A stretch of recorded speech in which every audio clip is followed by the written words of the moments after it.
Amados, a paz do Senhor, vamos aqui resolver a questão de número 3 do nosso quebra-cabeça da lição de número 6 do quarto trimestre de 2017. A pergunta foi a seguinte: se a salvação não se obtém pelas obras, como entender Mateus capítulo 19, verso 21, e como alcançar a perfeição citada nessa referência? Eis aqui o versículo. Disse-lhe Jesus: se queres ser perfeito, vai, vende tudo o que tens e dá-o aos pobres, e terás o tesouro no céu. E vem e segue-me. Muito bem. Então o que acontece aqui, amados? Numa conversa com um jovem rico, Cristo vai e impõe isso aqui para ele. Antes de mais nada, o que gerou essa conversa aqui? Você pode ver que ele chega diante do mestre e pergunta assim: bom mestre, o que bem farei para conseguir a vida eterna? Ele disse: por que me chamas bom, etc. Ele não conhece o texto, né? Sabe os mandamentos? Tá. Disse-lhe: quais? Disse Jesus: não matarás, não cometerás adultério, não furtarás, não dirás falso testemunho, honrar teu pai e tua mãe, e amarás o teu próximo como a ti mesmo. Então perceba que ele pensava que o cumprimento dessa lei aqui é esse vestimento de santidade negativa. Como assim santidade negativa? O fato de você não matar, não adulterar, não furtar, não dizer falso testemunho. Ou seja, são mandamentos negativos. E aqui temos mandamentos positivos. Aqui tem que honrar o pai e a mãe. Aqui é não matarás, não adulterarás, não furtarás. Então são mandamentos negativos e temos mandamentos positivos. Por isso que eu chamei de santidade negativa. Não em sua essência e caráter, mas pela obediência a esses mandamentos negativos. Não pode isso, não pode aquilo, não pode aquilo outro. Bem, amados, então olha só. Isso não significa que isso era suficiente para ele alcançar a salvação dele. Cristo inicia por aqui. Tá ok? E ele fala: ó, não, tudo isso, olha só, tudo isso tenho guardado desde a minha mocidade. O que me falta ainda? Disse Jesus: se quer ser perfeito, o cara quer ser salvo, e Cristo fala que ele tem que ser perfeito. E quer ser perfeito, vai, e vende tudo que tens, e dá aos pobres, e terás um tesouro no céu. E vem. Ou seja, vai, se desprende desses negócios aqui, depois você vem e segue-me. Ou seja, são várias etapas para o camarada ser perfeito. Ele tem que renunciar a si mesmo, depois tomar sobre si a sua cruz.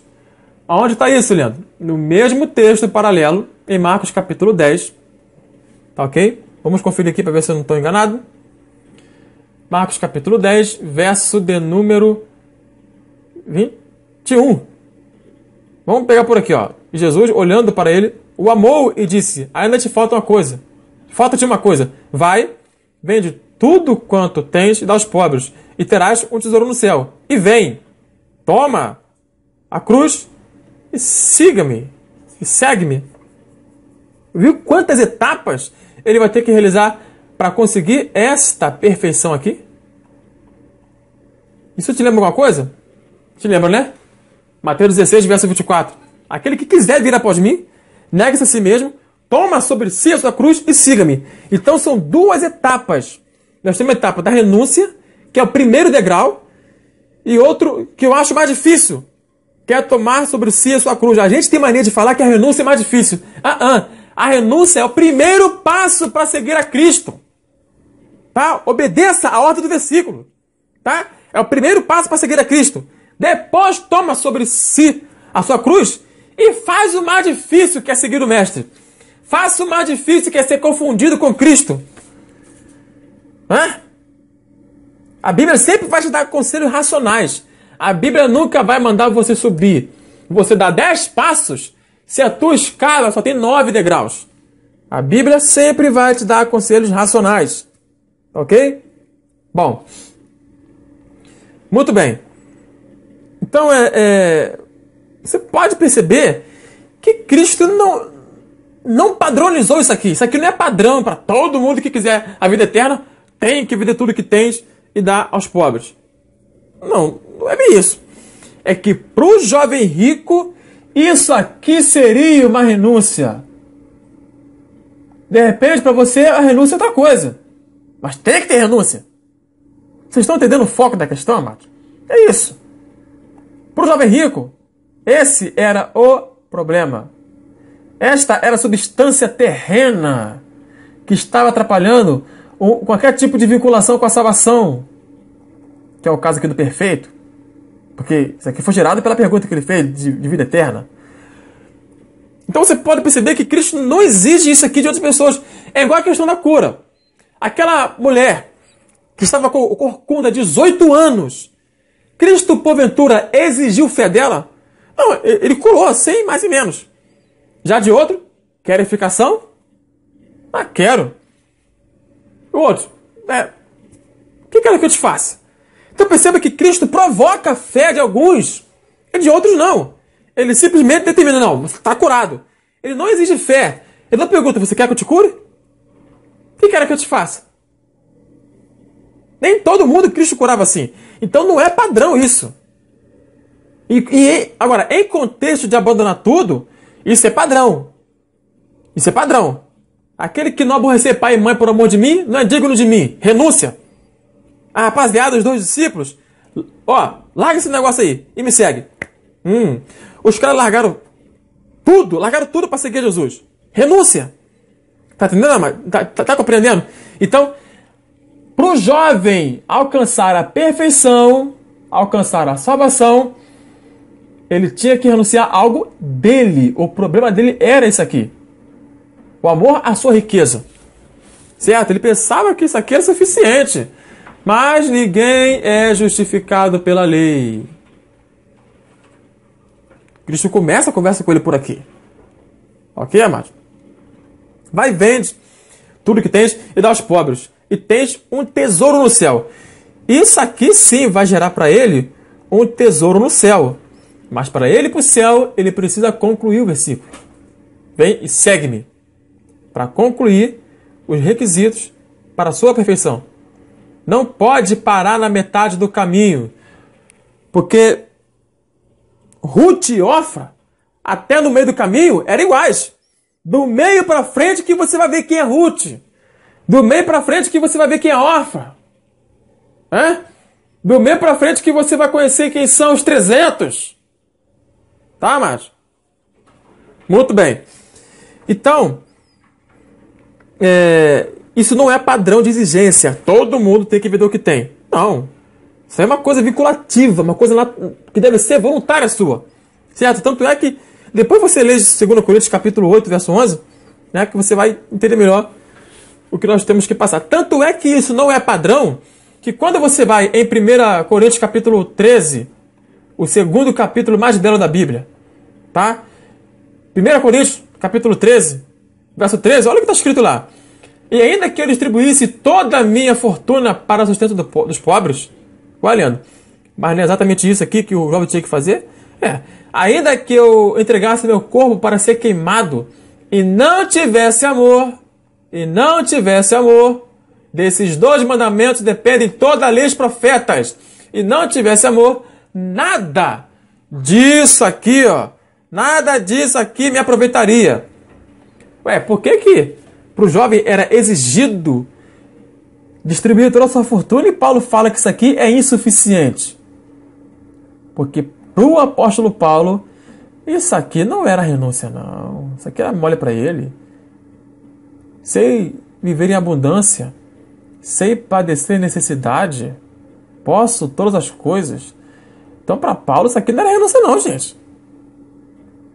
Isso aqui para Paulo não era renúncia. Mas de jeito nenhum. O que é para você renúncia? Então é isso que você tem que fazer. Entendeu?